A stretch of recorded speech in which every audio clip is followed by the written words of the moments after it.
Rewatching movies or shows from your childhood can trigger that feeling of nostalgia. And it can also cloud our thoughts on whether a media property is truly good or not. The feeling creates a longing for the past, a time capsule back in time to moments that we view fondly, and this emotion can be used to heighten whatever it is we're experiencing, while also taking less time and energy than creating original experiences. Nostalgia is a powerhouse in film, and due to the age of cinema, along with the desire of studios to capture that feeling of nostalgia, many movies and shows have been creating sequels to classics or reintroducing old beloved characters as a way to generate hype and potentially start a new franchise off of old ideas. In this video, I want to take a look at examples of movies that use nostalgia in both good and bad ways. I hope you enjoy it. The first example comes from a recent movie that did amazing at the box office. Yes, I'm talking about Top Gun Maverick again. If any other studio had created this movie, like for example Disney, I would imagine it would go something like this. Tom Cruise's character would be a grumpy old man with no desire for anything and no family. One day he'll meet a young upcoming character who has talent but needs the help of our old protagonist, and throughout their journey the young character would show promise, occasionally one-upping Tom's character until eventually replacing our original protagonist to set up future movies. Does that sound familiar? That alongside probably an overabundance of CGI, and you might get a movie that wouldn't have had the same impact that Top Gun Maverick did. Instead of honoring the original film, it would just feel like a cash grab and a futile attempt to build up a franchise using cheap nostalgia. Luckily, we didn't get that movie, and instead the movie we got was made with the labor and love from fans of the original, with an attempt to create a genuine story about Maverick using practical effects. Also, the last act pretty much follows the same plot of Star Wars A New Hope with the trench run, so all in all it's a pretty good formula for a successful story. Next, 11 years after the previous film, Toy Story 3 does the phenomenal job of allowing the characters to grow up with the audience, unlike Monsters University, Finding Dory, and Incredibles 2. Like most of the kids who originally saw Toy Story 1 and 2 in theaters, by the time 3 came around, they were already adults. Just like Andy. Just like Andy, who had to take the next step in his life, we also took that step with him. In this case, Woody, Buzz, and the gang had to deal with the fact that they may never get that quality time with Andy ever again. Having the characters grow up off screen the same amount of time that has actually passed in real life allows us to truly believe that the world is lived in, and it makes that moment so much more emotional. It's such a beautiful story of learning to let go and to accept change that it doesn't feel like a tacked on story just to make money. Instead, it genuinely felt like a great send-off to characters from my childhood, and I loved it. And then they casually ruined it by releasing Toy Story 4 and Lightyear. Pixar needs an intervention, but that's a topic for another video. Now, when I think of boxing, my mind automatically goes to the man, the myth, the legend himself, Little Mac. And since Little Mac was based off the iconic character of Rocky Balboa, I guess I indirectly think of Sylvester Stallone as well. Rocky is a cultural icon, and Creed did its best job to honor the movie in any way it could, and I think it succeeded.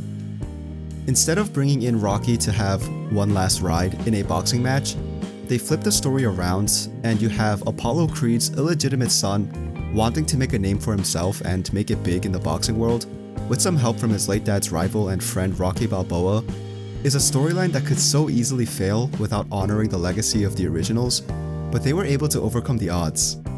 Rocky isn't some character that is there to drum up fan service. Instead, they let him continue to live his life while further developing his character in this movie. Rocky's relationship with Creed is a grounded, emotional take on the bigger-than-life character, and gone are the days of fighting Drago. Instead, Rocky fights some personal struggles with the help of Creed, and vice versa. It's no surprise that the world was clamoring for the return of Tobey Maguire and Andrew Garfield to don the red and blue in a movie at least one more time. And if you've been living under a rock for the past 2 years, I guess spoilers? Before I went to watch this movie, I assumed that it would be the most fanservice-y implementation of these two characters. I fully expected them to show up for the last battle and have maybe 10 minutes of screen time.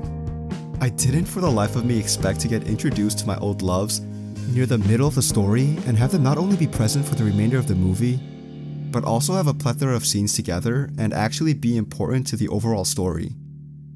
All the lines they had together felt like they came straight out of their respective franchises, and it adds so much to the history of these movies and the nostalgia of the scenes. They also gave us another gift by giving some of our beloved characters some much needed closure. Toby stopping the glider from stabbing Norman to Andrew getting a second chance at saving Tom's MJ. These moments were made for cinema. And that's not even mentioning the reunions. This is an example of a movie with a fairly weak story and a lot of plot holes, but with the correct use of nostalgia, it gets boosted to a whole other level. Plus, the movie finally shows us who the best live-action Spider-Man is.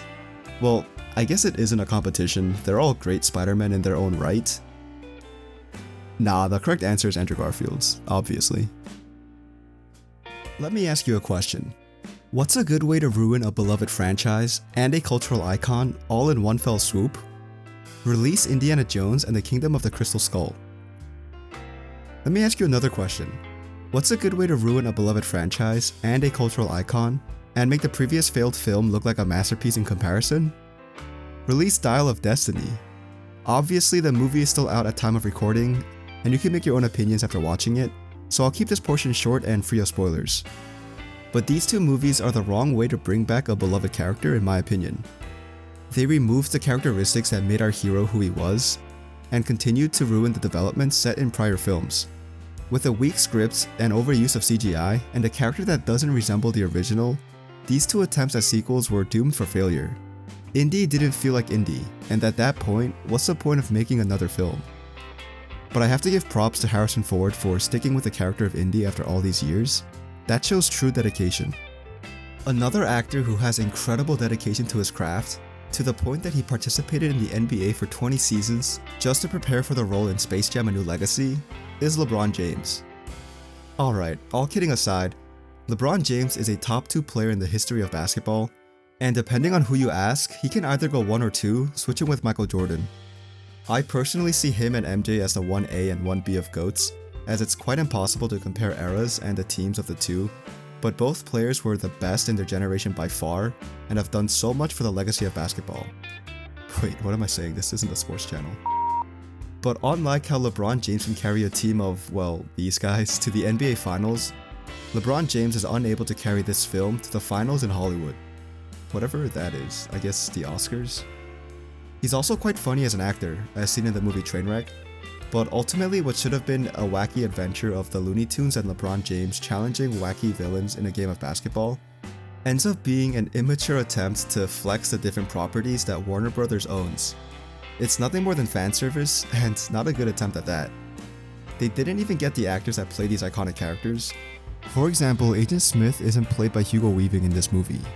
Instead, they're random extras paid to stand in a clearly CGI crowd wearing sunglasses and a suit. There are so many more examples of this when looking at the crowd of the movie, and it just feels cheap. Now, the original Space Jam wasn't some masterpiece, but the second one kind of falls short in a lot of ways also. Nostalgia is a great and powerful tool that can be used to heighten a film's reputation among the audience. But there's a fine line on great representation that elevates the moment to bad representation that leaves everything feeling cheap. Movies that take the time to honor and continue the story of these long-term heroes and protagonists like Top Gun, Toy Story, Creed, or No Way Home, to an extent, often do a better job at making a quality film, but those that want to create a movie but don't want to have to actually work through the effort and risk of an original story will try to rely on cheap nostalgia tricks to generate the hype for them, much like Indiana Jones and Space Jam. But that's like just my opinion, dude. Let me know down below what your favorite nostalgia movie is, if that's what it's called.